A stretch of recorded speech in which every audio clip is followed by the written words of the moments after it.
I'm Madison, 27, female. I live in a small, charming apartment in the heart of the city, a place that once felt like a sanctuary but now feels like a gilded cage. For the past 5 years, I've poured my heart and soul into managing the Gilded Spoon, a bustling downtown restaurant.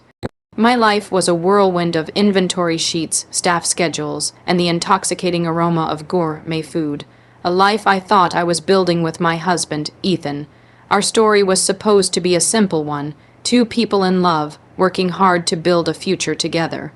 But a sudden death and an even more sudden fortune revealed that our foundation was built on nothing but quicks, and before this story unfolds, I'd love to connect with you. Please let me know in the comments where you're watching from and what time it is in your corner of the world. It's amazing to see how far these stories can travel. Our life wasn't extravagant, but it was ours. Ethan and I had met in college, two bright-eyed idealists with big dreams. He was studying business and I was in culinary arts. He was charming, ambitious, and had a smile that could disarm anyone. I fell for him hard. We married a year after graduation, convinced that our love was the kind that could weather any storm. We rented a cozy 2-bedroom apartment, filled it with mismatched furniture from thrift stores, and dreamed of one day opening our own restaurant. Ethan worked as a junior marketing executive at a mid-sized firm, always chasing the next big promotion. I started as a line cook and slowly, painstakingly, worked my way up to restaurant manager. The hours were brutal. I was the first one in and the last one out, my hands perpetually smelling of garlic and herbs. I missed birthdays, holidays, and countless quiet evenings at home, all in the name of our shared dream. Just a few more years, Maddie, Ethan would say, kissing my forehead as I stumbled home, exhausted. A few more years, and we'll have enough to start our own place. You'll be the star chef, and I'll handle the business. His family was a different story. His father, Mr. Hayes, was a self-made millionaire, a titan in the world of finance who had built an empire from scratch. He was a cold, calculating man who saw emotion as a liability. He had never approved of me. To him, I was the working-class girl who wasn't good enough for his Ivy League-educated son. He made his disapproval known in countless subtle ways, the backhanded compliments about my simple background, the way he'd pointedly discuss Ethan's promising future as if I weren't even in the room. Ethan's sister, Olivia, was her father's daughter. She was polished, condescending, and viewed me as a temporary fixture in her brother's life. She'd look at my worn-out chef's jacket with a mixture of pity and disgust. "It's so brave of you to work in such a chaotic environment," she once remarked, her voice dripping with insincerity. Despite their disdain, Ethan always assured me that I was his world. "Don't listen to them," he'd whisper in the dead of night. "They don't see you like I do. We're a team, you and me. Their money, their world. It doesn't matter. We'll build our own." I believed him. I clung to his words like a life raft, convinced that our love was a shield against their judgment. We had a joint savings account, a dream fund, where we squirreled away every spare penny. Most of the deposits came from my salary and the grueling overtime I worked. I was the primary breadwinner for years, especially when Ethan was between jobs early in his career. I paid the rent, the bills, the car payments. I covered our vacations and date nights. I did it gladly, believing I was investing in us. When Mr. Hayes fell ill, the family dynamic shifted. His sudden decline from a robust, intimidating figure to a frail man confined to a hospital bed was jarring. Ethan and Olivia were at the hospital constantly, their faces etched with a mixture of concern and anticipation. I tried to be supportive, bringing meals to the hospital and offering a shoulder for Ethan to lean on. But I always felt like an outsider, an unwelcome guest at a private family gathering. Mr. Hayes passed away on a cold Tuesday morning. The funeral was a grand, somber affair, attended by the city's elite. I stood by Ethan's side, my hand on his arm, trying to offer silent support. He was distant, his eyes fixed on his father's casket, his mind seemingly a million miles away. Looking back, I see now that he wasn't grieving the loss of his father. He was calculating the gains. A week after the funeral, the family was summoned for the reading of the will. I wasn't invited. "It's just for immediate family, Maddie," Ethan explained, his tone gentle but firm. "It's just a formality. I'll be back in a few hours." I didn't question it. It made sense in a way. I wasn't a Hayes by blood. I kissed him goodbye and went to work, my mind preoccupied with staff schedules and a new menu tasting. That evening, Ethan came home a changed man. The quiet, distant grief had been replaced by a manic, almost euphoric energy. He burst through the door, his eyes wild with excitement. "You are not going to believe this, Maddie," he said, grabbing my hands. "You are not going to believe what happened. He told me that his father had left his entire fortune, a staggering $75 million, to be split equally between him and Olivia." My jaw dropped. $37.5 million. It was a sum so vast, so incomprehensible, that it felt like a number from a different universe. I couldn't wrap my head around it. "Ethan, that's incredible." I stammered, my heart pounding in my chest. "This changes everything." "Everything," he repeated, his voice laced with an intensity I'd never heard before. "No more struggling, Maddie, no more long hours for you. You can quit your job tomorrow. We can finally open our restaurant, a whole chain of them if you want. We can buy that house we always dreamed of, travel the world, anything you want." We stayed up all night, drunk on the possibility of a future we'd only ever whispered about in the dark. We made plans, crazy, extravagant plans, a Michelin-starred restaurant in the city center, a sprawling villa in Tuscany, a charity foundation in my parents' name. It felt like every dream we had ever dared to dream was suddenly within our grasp. I felt a dizzying sense of relief, a weight lifting from my shoulders that I hadn't even realized I was carrying. The years of sacrifice, the missed holidays, the exhaustion, it had all been worth it. We had made it. We were finally going to be okay. The next few weeks were a blur of champagne and celebration. Ethan was swept up in a whirlwind of meetings with financial advisors and lawyers. He started dressing differently, swapping his department store suits for custom, tailored ones. He bought a new luxury car, a sleek silver sports car that looked out of place in our modest apartment building's parking lot. An investment, he called it. I barely saw him. He was always on the phone, always rushing off to another important meeting. "Just sorting out the estate, baby," he'd say, giving me a quick kiss before disappearing again. "It's complicated. You wouldn't understand." I tried to be patient, to be the supportive wife he needed. I continued to work, the familiar routine of the restaurant, a comforting anchor in a sea of sudden change. But a small, nagging feeling began to take root in the back of my mind, a sense of unease that I couldn't quite shake. The we that had been the cornerstone of our marriage was slowly being replaced by I. He'd talk about his investments, his portfolio, his financial advisors. Our shared dream of a restaurant was now a vague, distant someday. When I tried to bring it up, he'd brush me off. "We'll get to it, Maddie. There's just so much to deal with right now. Let me handle the money stuff." I felt a growing distance between us, a chasm being carved out by a fortune I had no part in. The man I loved was disappearing, replaced by a stranger who wore his clothes and slept in his bed. The day my world fell apart started like any other. I woke up early, the space next to me in bed already cold. Ethan had been out late the night before another meeting that had stretched into the early hours of the morning. I left for the restaurant, a sense of dread clinging to me like a shroud. The day was a blur of controlled chaos, but the unease never left me. When I got home that evening, the apartment was eerily quiet. There was a letter on the kitchen counter, a single white envelope with my name written on it in Ethan's neat, familiar handwriting. My hands trembled as I opened it. The words inside were cold, clinical, and utterly devastating. "Madison," it began.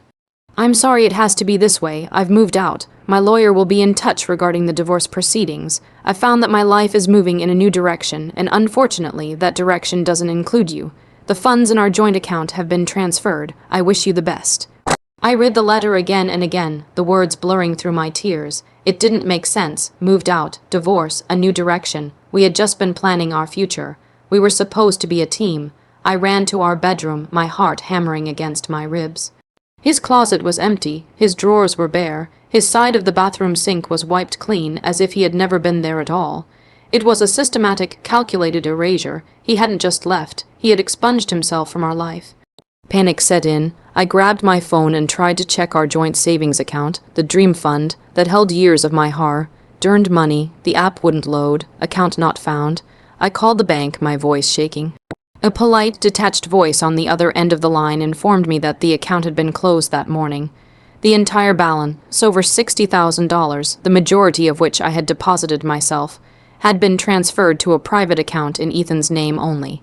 He had taken everything. The next few days passed in a haze of disbelief and despair. His phone went straight to voicemail. His emails bounced back. He had blocked me on social media. It was as if he had vanished off the face of the earth, leaving behind nothing but a cruel one-page letter and a gaping hole in my life. The final, crushing blow came a week later. A formal-looking envelope arrived in the mail. It was from a law firm I didn't recognize. Inside were divorce papers, already signed by Ethan, and an eviction notice. Our apartment, the home we had built together, was in his father's name. The lease was being terminated. I had 30 days to vacate the premises. I was numb. In the span of a few short weeks, I had lost my husband, my home, my life savings, and the future I had spent the last decade building. The man I had loved and supported, the man I had sacrificed for, had not only abandoned me but had meticulously and cruelly stripped me of everything we had built together. He had used his newfound wealth to erase me from his life as if I were nothing more than a temporary inconvenience, a stepping stone on his path to a new, richer life. The grief was overwhelming, but underneath it, a new feeling began to smolder, a cold, hard, and all-consuming rage. He was not going to get away with this. The first 2 weeks were the darkest of my life. I moved out of the apartment in a daze, packing my life into cardboard boxes with the help of my best friend, Jessica. She was my rock, my anchor in the storm. She let me cry on her shoulder, listened to my endless loop of how could he do this, and made sure I ate when all I wanted to do was disappear. I moved into her tiny spare bedroom, a temporary refugee from a life that was no longer mine. I felt utterly defeated. Ethan had all the money, all the power. He had a team of high-priced lawyers. I had nothing but a broken heart and a dwindling checking account. The divorce papers he had sent were a slap in the face. He was offering a one-time settlement of $5,000, a pittance that wouldn't even cover a month's rent, in exchange for me waiving any and all future claims to his assets. It was an insult, a clear message that he considered our years together to be worthless. One evening, as I was mindlessly scrolling through old photos on my laptop, deleting every picture of Ethan I could find, I stumbled upon a folder I had forgotten about. It was labeled Dad's Will. Years ago, my own father had passed away, and I had helped my mother navigate the complicated legal process. I had scanned and saved all the documents, including a copy of his will, just in case. As I stared at the legal jargon, an idea began to form. It was a long shot, a desperate grasping at straws kind of idea, but it was something. I remembered my father-in-law, Mr. Hayes, mentioning his lawyer on several occasions, a man named Mr. Peterson. He was an old-school, no-nonsense type who had been with the Hayes family for decades. He was a man of integrity, from what I could recall, a man who valued loyalty and fairness. My mind started racing. Why was Ethan in such a hurry to get me to sign the divorce papers? Why the paltry settlement offer? It was as if he was trying to silence me, to get me out of the picture before something happened, and then it hit me. The will reading. I hadn't been there. I had only heard Ethan's version of events. What if there was more to it? What if there was something in that will that he didn't want me to know about? The next morning, I woke up with a renewed sense of purpose. The despair had been replaced by a sliver of hope. I spent hours online, searching for Peterson and Associates law firm. I finally found it, a small, respectable firm located in the old part of town. My heart pounded as I dialed the number. I expected to be shut down by a receptionist, to be told that they couldn't speak to me. But when I explained who I was, that I was Madison Hayes, Ethan Hayes's wife, there was a brief pause on the other end of the line. "Please hold, Mrs. Hayes," the receptionist said, her tone suddenly different. "I'll see if Mr. Peterson is available."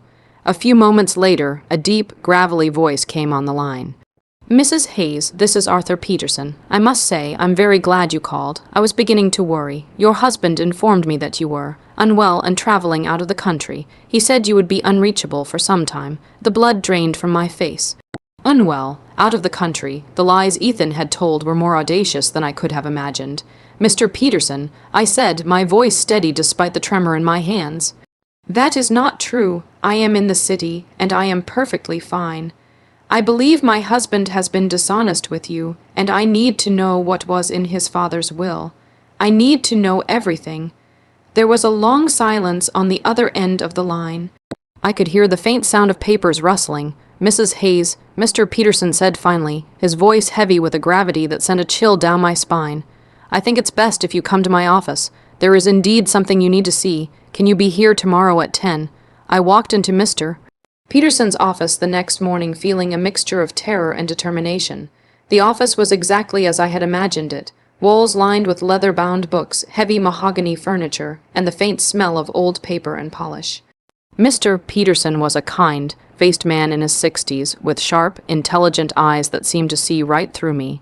He greeted me with a firm handshake and a sympathetic smile.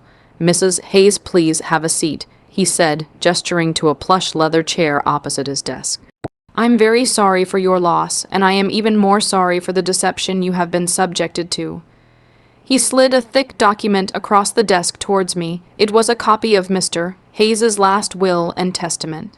"Your husband was not entirely truthful with you about the contents of this document," he said quietly. His father's estate was indeed valued at $75 million, and it is true that he and his sister, Olivia, were named as the primary beneficiaries. However, there was a condition, a very important one. He pointed to a specific clause on the page. My eyes scanned the legal text, my heart pounding in my ears. The clause was clear, unambiguous, and it changed everything. It stated that while Ethan and Olivia were to inherit the fortune, a significant portion of Ethan's share was conditional. Specifically, $10 million of his inheritance was to be held in a trust. This trust was to be managed by Mr. Peterson and was designated for a specific purpose, to fund the establishment of a new restaurant, a joint venture to be owned by myself and Ethan. The will went on to specify that I, Madison Hayes, was to be the managing partner and head of culinary operations, and that the funds were to be released upon the submission of a viable business plan signed by both of us. It was a golden ticket, a dream handed to me on a silver platter by the one man I thought despised me, but there was more. A second clause, a codicil added just a few months before his death, stated that in the event of a divorce between me and Ethan, initiated by him within the first year of his father's passing, his share of the inheritance would be significantly altered. If he left me the $10 million restaurant trust would be dissolved, and the entire sum would be transferred directly to me in my name only as a spousal protection settlement. I stared at the words, unable to breathe. Mr. Hayes, the man who had always looked down on me, had, in his own cold, calculating way, been looking out for me. He had seen his son's true character. He had known that Ethan was weak, greedy, and disloyal. He had put a failsafe in place, a safety net to protect the daughter. In-law he never openly embraced, but whom he clearly respected for her hard work and dedication to his son. He knew, I whispered, looking up at Mr. Peterson, my eyes filled with tears. He knew what Ethan would do. I believe so. Mr. Peterson said gently, "Your father-in-law was a shrewd man. He saw your work ethic, the sacrifices you made for his son. He told me once that you were the only one in the family with any real grit. This was his way of ensuring you were taken care of, that your dream wouldn't be thrown away by his son's foolishness." The pieces of the puzzle clicked into place. Ethan's haste to get me to sign the divorce papers, his lies about me being unwell and out of the country. He was trying to finalize the divorce and get me to sign away my rights before I found out about the codicil. If I signed the papers accepting his pathetic $5,000 settlement, I would be unknowingly forfeiting $10 million. He wasn't just abandoning me, he was trying to rob me. The final hearing for the execution of the will is in 2 weeks, Mr. Peterson explained. The assets are still frozen until that date. If you sign those divorce papers, you will have no claim. But if you are still legally his wife at that hearing, the terms of the will must be executed as written. Fire ignited within me, burning away the last vestiges of grief and replacing them with a cold, clear resolve. The game was not over. In fact, it had just begun. The 2 weeks leading up to the final hearing were the longest of my life. I followed Mr. Peterson's instructions to the letter. I ignored the increasingly frantic calls and texts from Ethan's lawyers. I refused to be served with any new divorce papers. I essentially became a ghost, letting them believe I was still heartbroken and hiding from the world. Meanwhile, Jessica and I were busy. We spent every waking hour crafting the most detailed, professional, and undeniable business plan for a restaurant that had, until now, only existed in my dreams. We designed a menu, scouted locations, created a marketing strategy, and projected financials for the next 5 years. We named it the Phoenix, a symbol of my own rebirth from the ashes of my old life. It was a declaration of independence, a testament to the future I was going to build for myself. The day of the hearing arrived, a crisp, clear autumn morning. I walked into the law firm's conference room with Mr. Peterson by my side. Ethan and Olivia were already there, sitting on one side of the long mahogany table, flanked by a team of expensive-looking lawyers. When Ethan saw me, the color drained from his face. He looked shocked, as if he had seen a ghost. His eyes darted from me to Mr. Peterson, a flicker of panic in their depths. Olivia just glared at me, her expression a mixture of confusion and contempt. I took my seat directly opposite Ethan, my gaze steady and unwavering. I placed a thick, bound copy of the Phoenix business plan on the table in front of me with a soft, definitive thud. The hearing began. The lawyers droned on, going through the legal formalities. Finally, it was time to address the distribution of assets. Ethan's lawyer cleared his throat and began to speak about the unfortunate and amicable dissolution of my marriage to Ethan, presenting the settlement agreement I had supposedly agreed to. Mr. Peterson held up a hand, cutting him off mid-sentence. "I'm afraid you are mistaken, counsel," he said, his voice booming in the quiet room.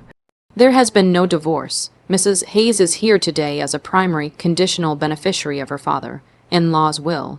He then proceeded to read the two clauses the restaurant trust and the spousal protection codicil aloud. The room fell silent. You could have heard a pin drop. Olivia's jaw literally dropped, her perfectly made-up face a mask of disbelief. She turned to Ethan, her eyes blazing with fury. "What is he talking about, Ethan? What codicil?" Ethan was pale, sweating profusely. He couldn't look at me. He just stared at the table, his world crumbling around him. His lawyers were shuffling papers, whispering furiously to each other, completely blindsided, as you can see, Mr. Peterson continued, his tone calm and authoritative. "Mr. Hayes's instructions are quite clear. Since Mr. and Mrs. Hayes are still legally married, the $10 million trust for the establishment of a joint restaurant venture is now active, and Mrs. Hayes has come prepared." He slid my business plan across the table. "Here is a comprehensive proposal for the restaurant, complete with financial projections and a signed letter of intent from Mrs. Hayes. All it requires now is Mr. Hayes' signature to release the funds." He paused, letting the weight of his words sink in. "However," he added, his eyes locking onto Ethan's, "should Mr. Hayes choose to proceed with the divorce he has initiated, the codicil will be triggered, the trust will be dissolved, and the full $10 million will be transferred directly to Mrs. Madison Hayes. The choice, Ethan, is yours." It was a masterstroke, a perfect trap laid by a dead man. Ethan was caught. If he stayed married to me, he would have to co-own a restaurant with the woman he had tried to destroy, giving me control of $10 million of his inheritance. If he divorced me, he would lose that $10 million completely. For a man as greedy as Ethan, it was an impossible choice. He looked at me then, his eyes pleading. It was the first time he had made eye contact with me since I had walked into the room. He saw no tears, no weakness. He saw only strength and the cold, hard glint of victory. The woman he had tried to erase was now the one holding all the cards. The aftermath of the hearing was swift and brutal. Ethan, trapped and humiliated, had no choice. His greed wouldn't allow him to simply hand over $10 million. He refused to sign the business plan, and in a final act of spite, he filed for an emergency divorce petition that same day, officially triggering the spousal protection codicil. It was the most expensive temper tantrum in history. The transfer was finalized a week later. $10 million appeared in a new bank account that bore my name, and my name alone. I paid Mr. Peterson a handsome fee, my gratitude for his integrity immeasurable. The first thing I did was buy a beautiful, sun-drenched condo overlooking the park, a place that was mine and mine alone. I then took Jessica on a 2-week vacation to Italy, a trip we had always dreamed of but could never afford. We ate pasta, drank wine, and for the first time in a very long time I felt truly free. The divorce was messy, but with my new financial standing, I had a legal team that outmatched Ethan's at every turn. In the end, he was forced to pay back the $60,000 he had stolen from our joint account, with interest. His relationship with Olivia shattered, as she blamed him for losing a significant chunk of what she considered their inheritance. The last I heard, he was being investigated by his firm for unethical practices, his life spiraling downwards in a karmic freefall. But his story was no longer my concern. My focus was on the future. I used a portion of the money to bring the Phoenix to life. I found the perfect location, a beautiful, historic building in the heart of the city's dining district. I hired the best team, starting with Jessica as my head of marketing and my old friend Sophia, the brilliant head chef from my previous job, as my partner in the kitchen. We opened 6 months later to rave reviews. The Phoenix became the city's hottest new restaurant, a place known not just for its incredible food, but for its story of resilience and rebirth. It was a testament to the fact that you can rise from the ashes, stronger and more beautiful than before. I am no longer the woman who sacrificed her dreams for a man who didn't deserve them. I am a business owner, a creator, a survivor. I found my strength in the depths of betrayal and my purpose in the ruins of a life I thought I wanted. Ethan took what he thought was everything, but in the end, he gave me the one thing I truly needed: the chance to build a life that was completely, unapologetically, and wonderfully my own.